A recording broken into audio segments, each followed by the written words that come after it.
교회는 그리스도의 피로 값을 주고 사신 공동체입니다.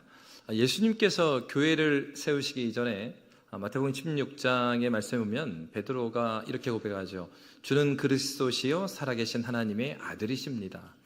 예수님은 바로 이것을 칭찬하시면서 어떻게 말씀하셨습니까? 주님께서 이 신앙 고백의 터 위에 내 교회를 세우리라 말씀하셨습니다. 그리고 주님께서 이 신앙 고백의 터 위에 교회를 세우시고 오늘 찬양에서도 복 주신다 그랬는데 그 복은 무엇입니까?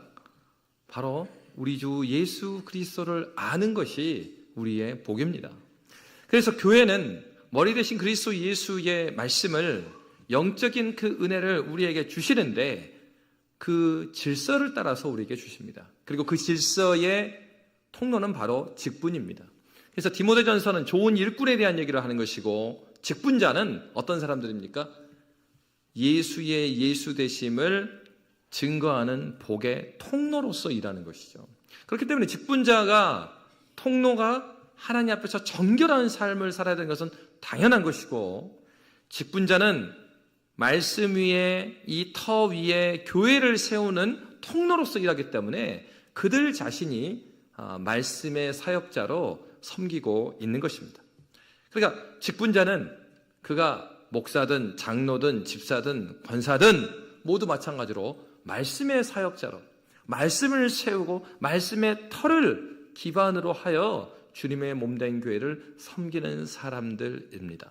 바로 사도는 그렇기 때문에 오늘 본문에서 앞에서는 나이 많은 참 과부, 그러니까 교회에서 가장 어렵게 지내는 자들을 어떻게 섬길 것인가를 다뤘다면 오늘 본문에서는 교회에서 말씀의 사역자로 섬기는 직분자들, 특히 목사와 가르치는 장로, 다스리는 장로, 목사와 장로, 그리고 조금 더 확장해서 생각해 보면 오늘 세워져 있는 모든 직분자들, 그리고 조금 더 확장하면 바로 교회에서 직분자들이 직분자로 섬긴다면 가정에서는 누가요?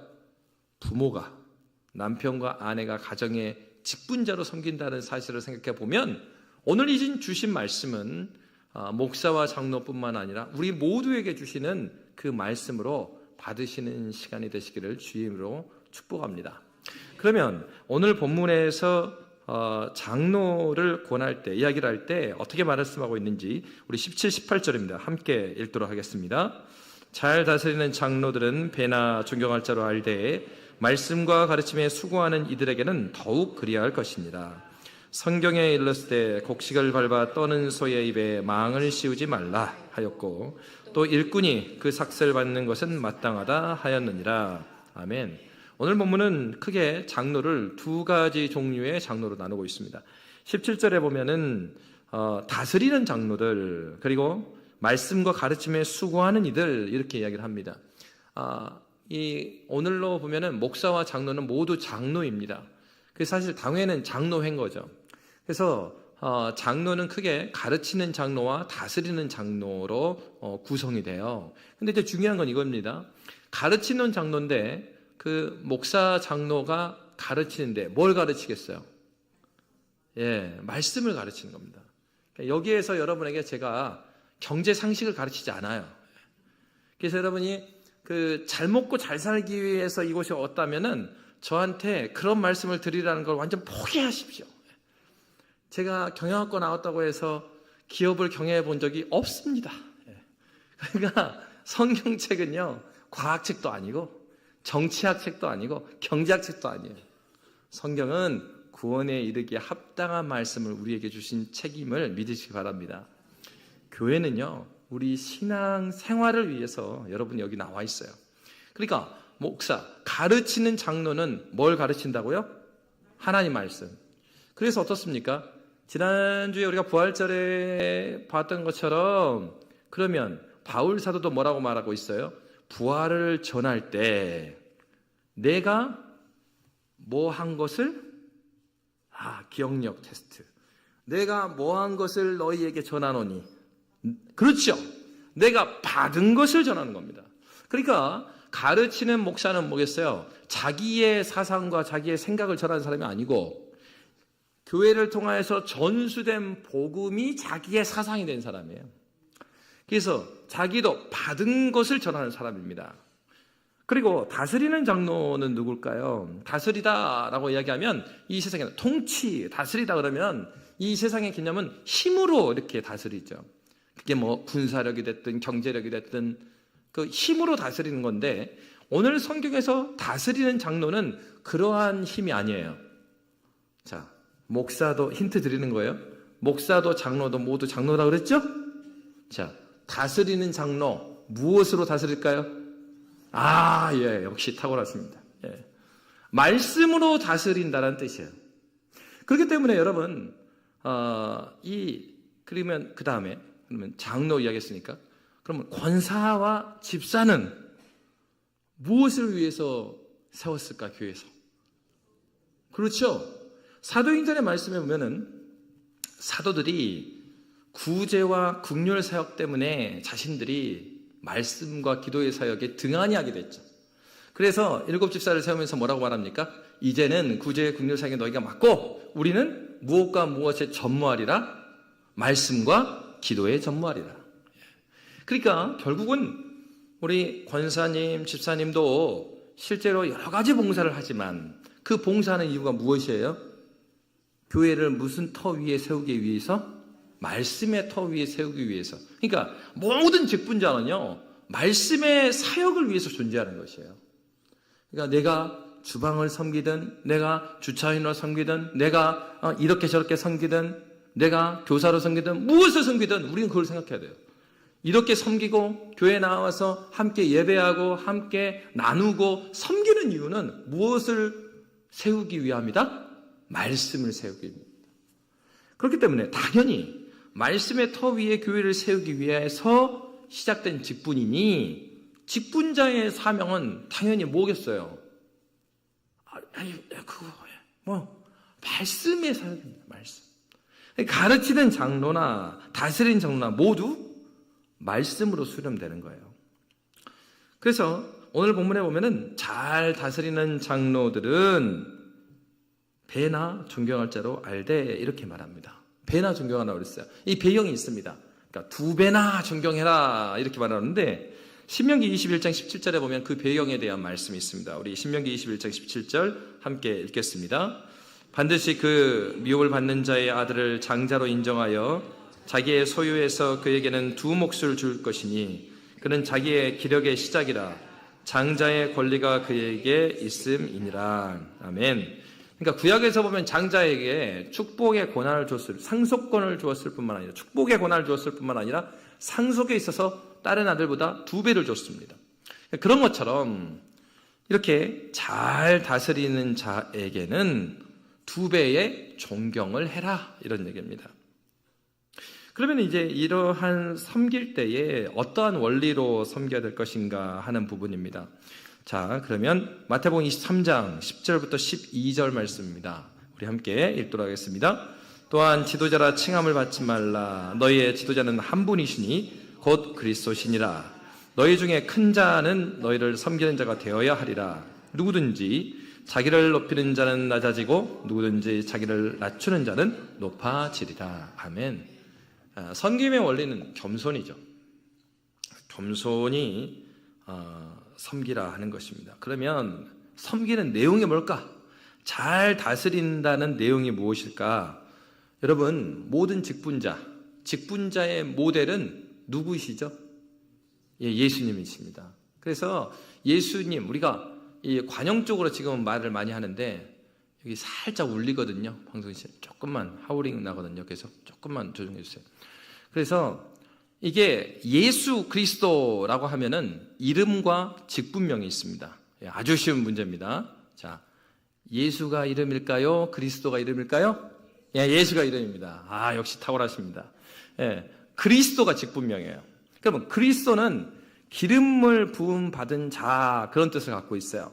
그럼 여러분, 구약 성경에서 기름 부음을 받은 3명의 직분이 있습니다.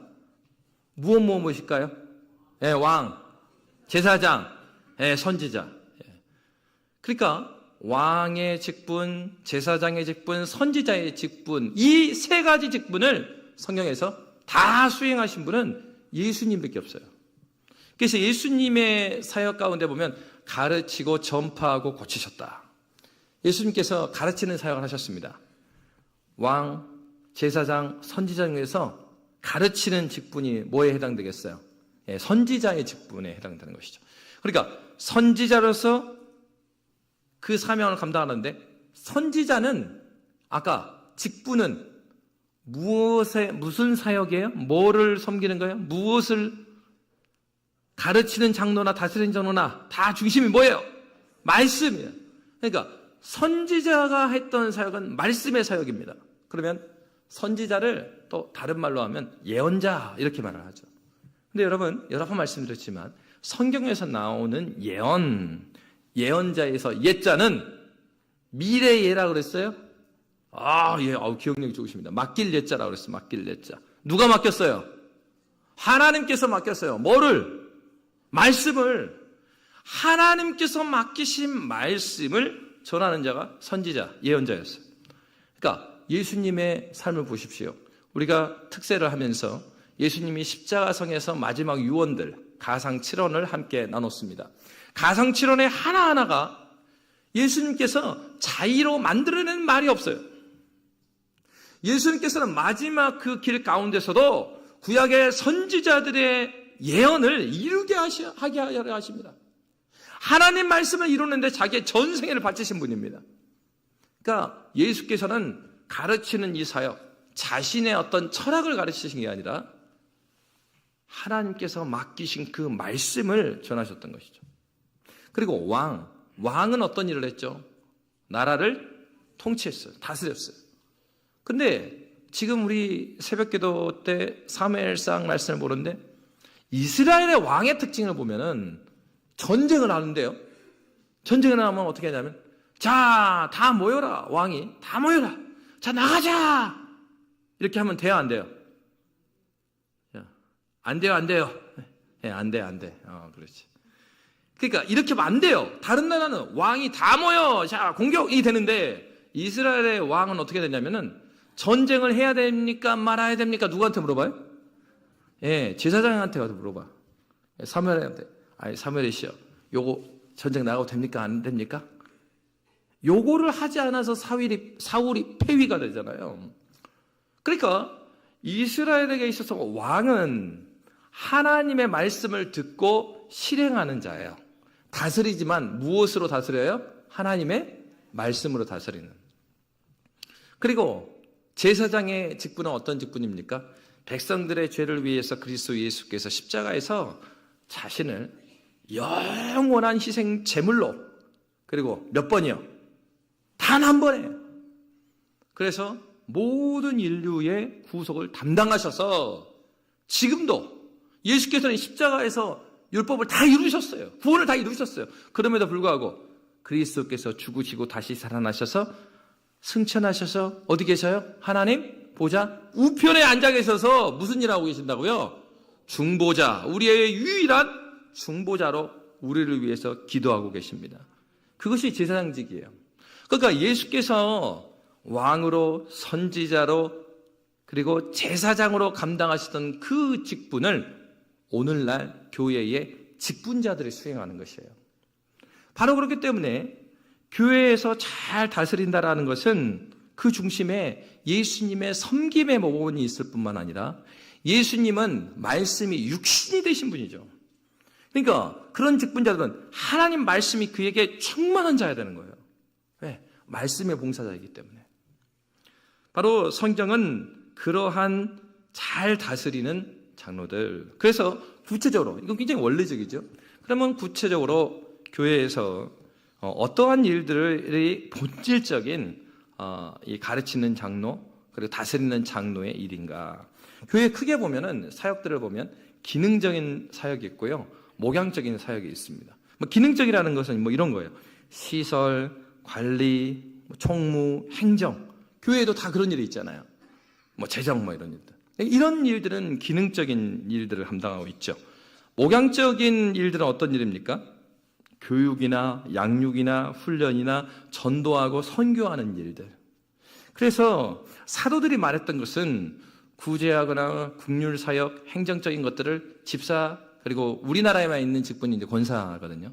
그러니까 권사는 이제 집사하고 같은 거니까 그 집사한테 맡겼어요. 사도행전에 보면. 그리고 이런 목양에 관련된 일을 이 사도들이 거기에 전무한다 이야기를 한 것입니다. 그러니까 이를테면 우리 양림교회는 너무나 잘하고 있는 것 중에 하나가 뭐냐면 바로 장로님들이 교구장, 구역장을 다 맡고 있는 거예요. 우리 집사님들, 권사님들도 구역장을 하고 있지만은 우리 장로님들이 구역장 하고 있는 것은 너무나 귀한 일이고 성경의 원리에 부합한 일입니다. 그리고 여러분, 우리 장로님들이 헌법에 보면은 반드시 해야 되는 사역 중에 하나가 신방입니다. 물론 이제 우리 조국교회는 초창기부터 장로님이 많지 않았기 때문에 교회가 부흥을 하면서 이 부교육자를 통하여서 목회자들, 담임 목사님이나 장로님이 감당하지 못하는 이 신방들을 이제 부교육자들과 함께 해나가고 있어요. 그런데 중요한 거는 가르치는 장로든 다스리는 장로든 중심에 영혼들을 목양하는 것이 본질적인 부르심이라는 거예요. 그 중에 하나가 요즘에 여러분 계속 목회자들이 하고 있는 게 뭐예요? 대신방. 그럼 대신방 하면은 장로님들은 놀고 계셔요? 아니요. 장로님은 교구장에 갖고 자기 구역이나 저기 하면은 계속, 제가 신방 다녀면 그러더라고요. 나중에 보면은 신방 다녀면 뒤에서 장로님, 권사님이 다 전화를 해. 끝났어? 끝났어? 다음 집 가야 되니까. 장로님들은 신방이 잘 되도록 권사님이랑 협력을 해갖고 각 가정마다 잘 끝나게 만들고 막 이거 돕는다고요. 이 목양의 일을 함께 돕고 있는 것이죠. 여러분, 중세교회는요, 가톨릭 교회는, 중세 가톨릭은 이러한 신방을 없애버렸습니다. 어떤 방식으로 없앴냐면은, 중요한 건 중세교회가 1000년을 끌어가면서 중세 후기를 가면은 어떤 일이 발생하냐면 예배 가운데 말씀의 위치가 굉장히 쪼그라들어요. 그래서 나중에는 사제가 어떤 사람이 됐냐면 당시 성경은 라틴어인데 라틴어를 모르는 사제가 생겨나는 거예요. 아니 라틴어를 자기도 모르는데 성경을 연구하겠어요? 설교할 수 있겠어요? 그러니까 설교가 안 되니까 그냥 미사 매일 똑같은 말이 있어요. 라틴어로. 그것만 외워갖고 그것만 하는 거야. 그러니까 말씀에서 멀어지죠. 그리고 말씀에서 멀어지면은 목양을 할 필요가 없는 것입니다. 그래서 그들이 말씀에 멀어지니까 신방을 없애고 고해성사를 만듭니다. 그래서 어떻게 해요? 교회 나올 때 자기가 죄진 거 있으면은 신부님하고 약속 잡아가지고 신부님 내가 이런 죄를 지었습니다. 이렇게 지었습니다. 해갖고 다 끝내버리는 거예요. 근데 여러분 말씀을 전파하는 사역은 그리스도의 사역이었고 신방의 사역도 그리스도의 사역이었습니다. 여러분 신방이 무슨 뜻인지 아세요? 영어로 신방이 어떻게 무슨 단어일까요? 영어 신방. 의외로 굉장히 쉬운 단어입니다. 이 신방이라는 말 너무 어려운 말이에요. 비지팅이에요. 비짓. 방문하는 거예요. 신방이 방문하는 거예요. 그런데 여러분 첫 번째 신방의 모델이 되신 분이 예수님이십니다. 예수께서는 이 땅에 육신을 입기 전에도 그분이 하나님이셨죠. 하나님이신 그분이 육신의 몸을 입고 우리를 찾아오신 것이 역사 가운데 가장 놀라운 비지팅이에요. 놀라운 신방이에요. 그래서 요한 사도가 뭐라고 그랬어요? 무엇이 육신이 됐다고요? 말씀이 육신이 되어 우리 가운데 거하노니 이것이 구원의 소식이었어요. 그러니까 여러분 신방 안 받고 자기 가정 요즘에 막 그 젊은 분들 난 젊은 가정에 집에 가고 싶은 게 내 소원이야. 젊은 분들은 교회에서 모여서 떼어버려. 여러분 참 죄송하지만 앞에 서 있는 교육자들은 인간입니다. 그래서 그 가정에 가본 분에 대해서는 기도가 더 깊이 나오는 게 어쩔 수가 없어. 그냥 여러분 한 10명 모여져 있으면은 이 사람 같고 제가 기억력이 안 좋아요. 우리 아내는 기억력이 좋지만은 그래서 어떻게 되느냐 10명이 같이 기도 제목을 이야기해주면 그 신방 끝나고 섞여버려. 그래서 이 기도 제목이 이 집 기도 제목이 이게 이렇게 된다고요. 근데 가정마다 가서 사진도, 가족 사진도 보고 신앙의 스토리들 듣고 그렇게 신방하면요, 구체적으로 기도가 돼요. 그러니까 여러분, 신방을 우습게 여기지 마십시오. 종교개혁이 일어나면서 말씀으로 교회가 돌아가면서 회복된 것이 장로예요. 종교개혁과 함께 장로의 직분이 다시 되살아난 거예요.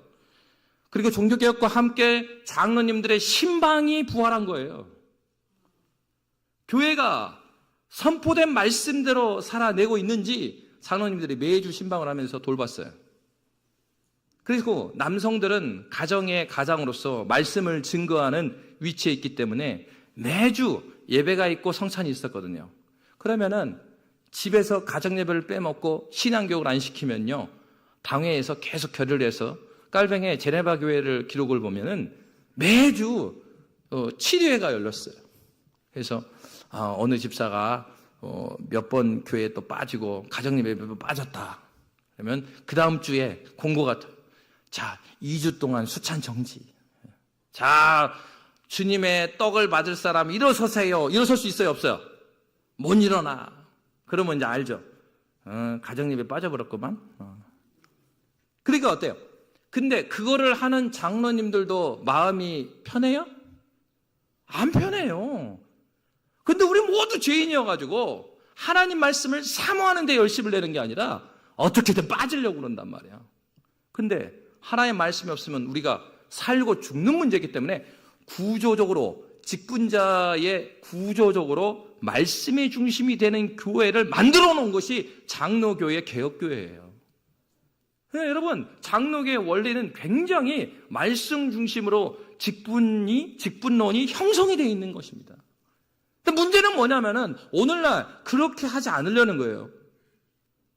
어떤 교회를 가면은 장로가 되는 순간 자기 구역장 안 하겠대. 왜? 일이 많아가지고.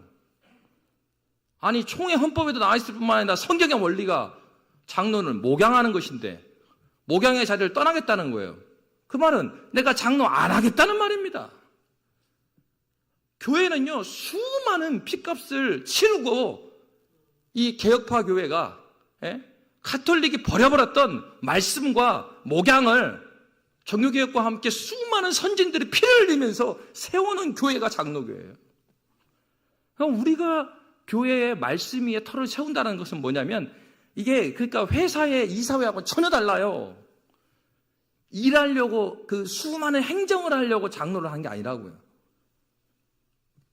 장로회, 당회가 하는 일들은 신령한 일을 도모하는 일입니다. 우리 총회헌법이 그렇게 돼 있어요. 신령한 일을 도모하는 거예요. 그리고 목사는 다른 거 몰라도 가르치는 데 헌신하는 거예요. 그리고 장로님들 다른 데 몰라도 목양하는 데, 신방하는 데, 구역장으로 섬기는 데 헌신하는 거예요.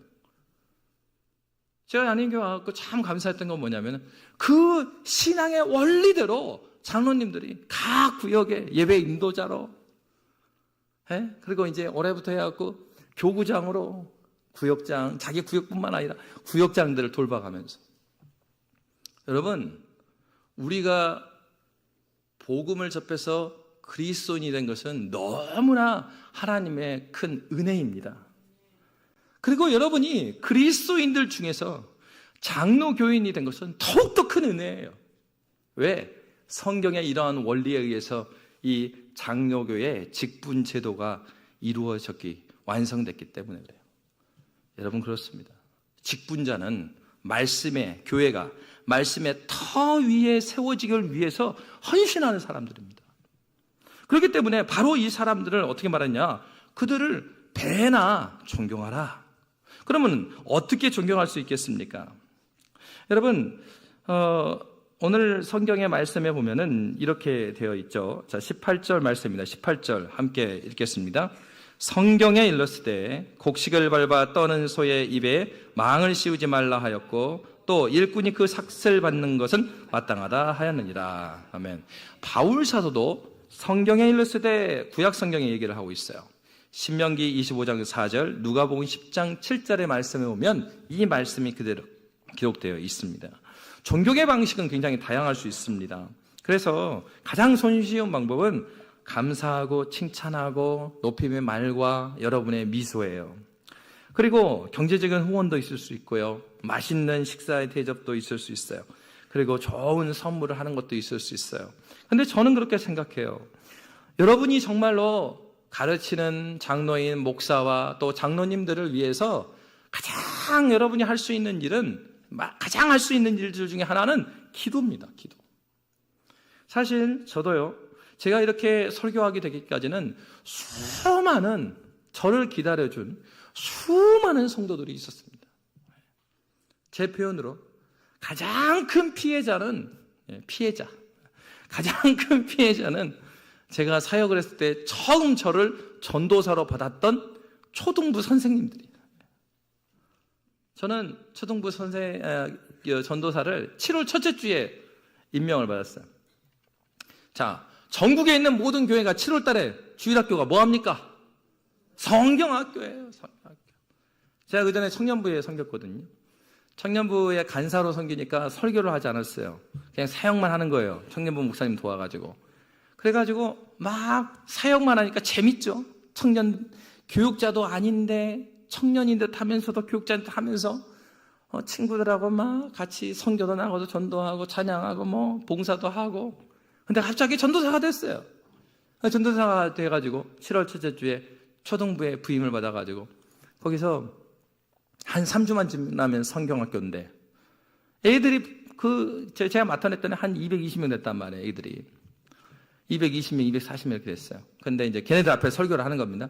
그러니까 첫 주에 설교를 하니까 이제 선생님들이 와 그래 조성현 전사님이 오신대. 우와 막 기대 반 설레임 반.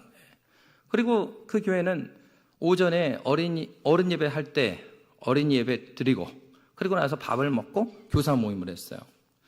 그래가지고 오전에 1부 예배, 2부 예배 설교를 다 하고 그 다음에 점심을 먹고 교사 모임을 마쳤어요.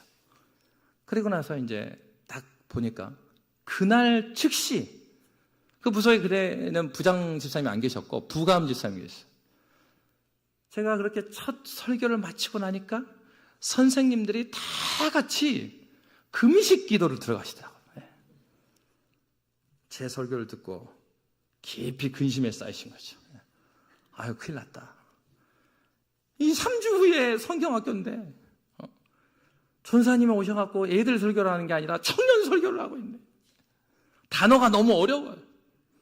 애들이 알아먹었는지 어쨌는지 저는 제가 무슨 설교를 하고 있는지도 모르겠고 처음 설교를 하니까 뭐 그런 상황 가운데서 이제 전도사 사역을 시작을 했어요. 근데 제가 얼마 전에도 그 부감 선생님한테 전화를 드렸어요. 근데 이제 지금은 시골에 가서 남편분 전도해가지고 같이 예배를 드리고 있으시더라고요. 근데 너무 감사한 건 뭐냐면 제 설교가 이제 막 청년부에서 간사했던 애가 와갖고 전도사가 되고 설교를 하면 여러분 전도사 임명받으면 막 이렇게 위에서 오는 충만한 하나님의 비밀한 지혜가 열리고 충만한 영적인 능력이 막 부어질까요? 아니 지난주에 청년부에 있던 애가 와갖고 전도사라는데 아니 설교를 하면 얼마나 하고 그러겠습니까? 그런데요 놀라웠습니다. 교사 선생님들이 모두 금식기도 하고 성경학교 첫날 저녁 집회부터 하나님께서 크신 회심의 역사를 일으켜 주셨어요. 애들이 막 예배 마치고 기도하는데 눈물을 흘리면서 막 기도하는데 여러분 이런 거 경험해 보셨습니까? 다 같이 기도하는데요 마치 누군가 이 기도에 연주자가 있는 것 같아요. 우리 박인욱 집사님처럼 앞에 딱 지휘자가 있어서 쫙 하는 것처럼 기도가요 막 이렇게 합주가 돼가지고 기도가 막 올라갔다가 잔잔해졌다가 막 뜨거워지는데 이 10살, 11살 애들이 1시간 이상을 기도하는 거야.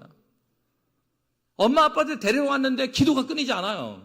그러니까 학부모들이 놀라갖고 와 무슨 일이 있는가. 얘들이 막 울면서. 여러분 제가 설교를 잘해서 그런 일이 일어났을까요? 부임신방을 성경학교 마치고 하는데 어떤 가정에 가니까 그분이 하는 얘기예요. 그 엄마가 간식 섬김하려고 잠깐 온 거예요. 교사는 아닌데.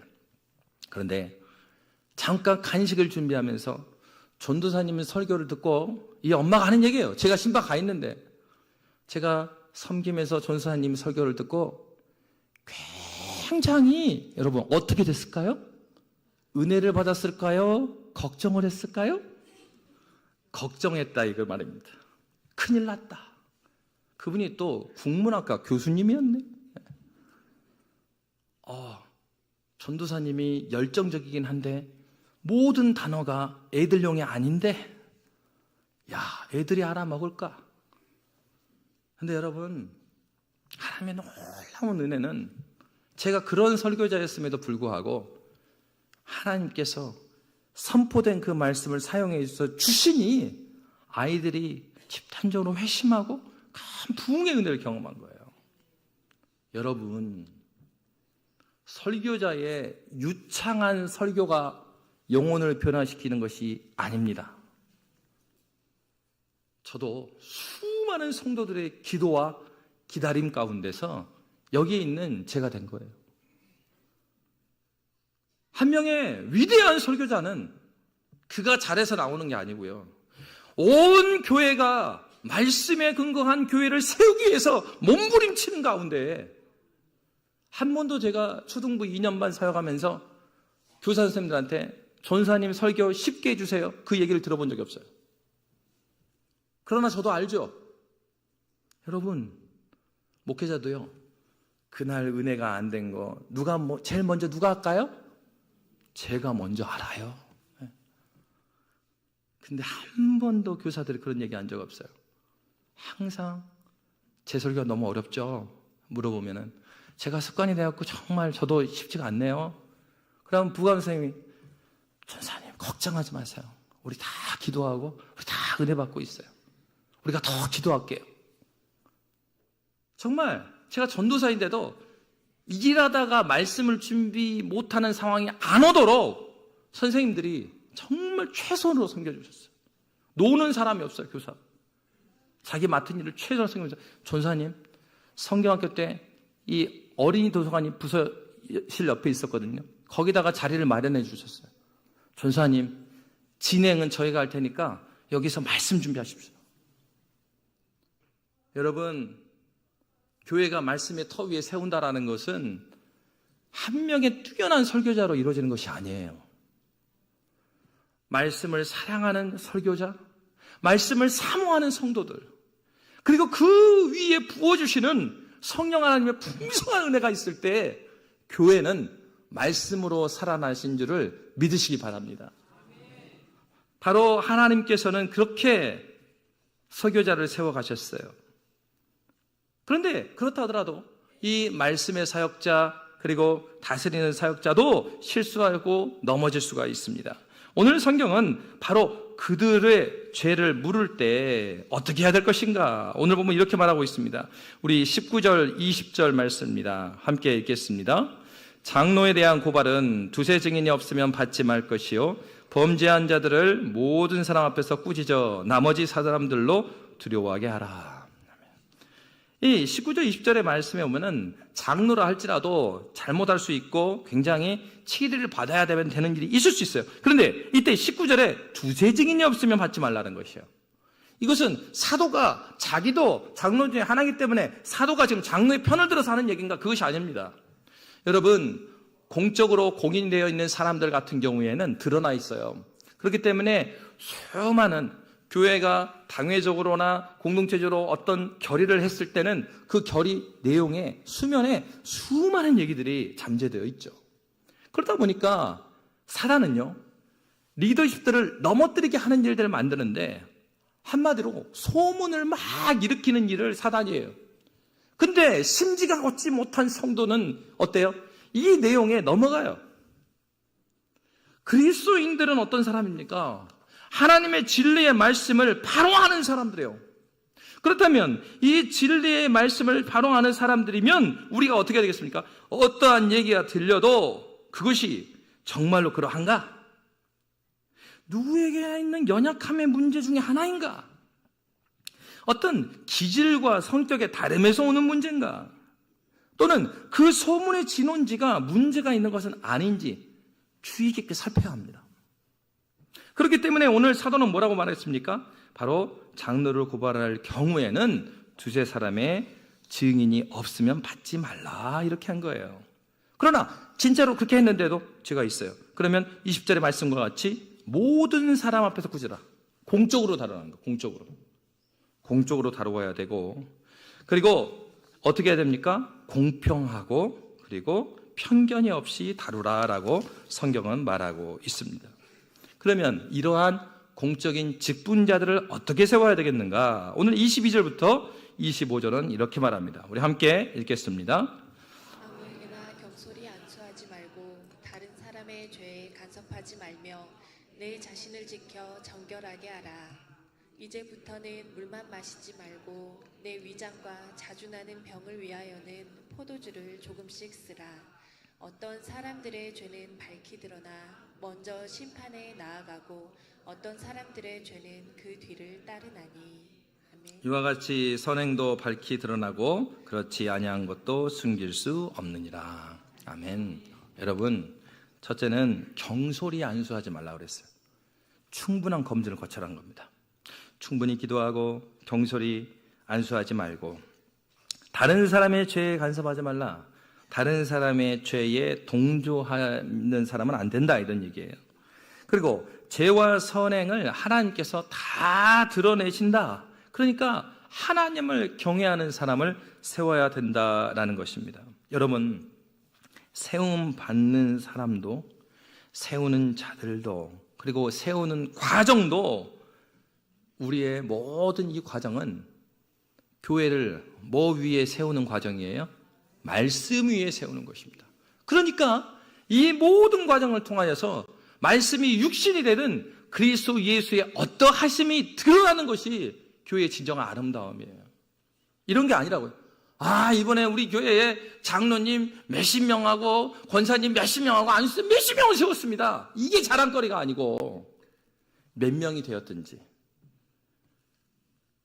직분자를 세우는 과정을 통하여서 하나님의 일하심을 우리가 보았습니다. 하나님의 어떠하심을 내가 이 과정을 통해서 알게 됐습니다. 하나님의 영광을 위하여서 하나님께서 교회를 어떻게 다루시고 어떻게 인도하시는 것 같습니다. 우리 하나님께서는 거짓도 다 드러내시고 선한 것도 다 드러내셔서 이 교회를 통하여 하나님의 영광을 받으시는 능력의 하나님, 우리와 함께 하시는 하나님, 말씀을 우리에게 주셔서 우리를 붙드시는 하나님이심을 믿으시기 바랍니다. 저와 여러분이 이 예수와 함께 나아가는 믿음의 교회 되시기를 주의 이름으로 축복합니다. 살아계신 하나님 아버지, 주의 은혜를 인하여 감사합니다. 우리의 연약함에도 불구하고 주님께서 직분자를 세우시고 하나님의 어떠하심을 드러낼 수 있도록 인도하여 주셔서 감사합니다. 하나님, 세움을 받는 자도 세우는 자도 모든 과정을 통하여서 복의 통로로 일하시는 예수 그리스도가 온전히 드러날 수 있도록 주님 함께 하시고 인도하여 주시옵소서.